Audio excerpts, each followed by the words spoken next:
Доколку наставниците и останатите вработени во образовните институции не ги добијат платите во целост поради штрајкот, можни се дополнителни проблеми и реперкусии по преговарачкиот епилог, изјави председателот на СОНК Јаким Неделков. Доставивме барање иницијатива до МОН за исплата на дневници врз основа на колективен договор.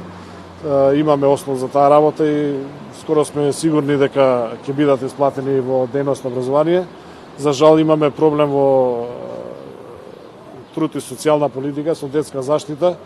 Има навистина сериозен проблем каде што еве до ден денеска нема сигнал дека ќе бидат исплатени таму дневниците и може и сериозен проблем да биде за нарушување на процесот на преговори. Причина за конкретна вознемиреност кај штрекувачите во Штипе вчера јавно истакнатата одлука на градинката Вера Циривири дека деновите на штрајк на нив нема да им бидат платени, бидејќи овие институции се под ингеренција на општината. Денес засегнатите се обратија до градоначалникот Иван Јорданов. Разочаран сум, но не сум изненаден од централната власт која што не бира механизам да се реваншира на своите граѓани. Од овие причини Јорданов повика на колегијална солидарност, барајки начин наставниците и останатите штрајкувачи платите да ги добијат во целост. Апелирам до директорите да застанат рамо до рамо со нивниот колектив, затоа што тие произлегуваат од таму, да не бидат партиски послушници и да го слушат гласот на вработените. Во контекст надминување на ситуацијата, управните одбори на детските градинки доставија предлог одлука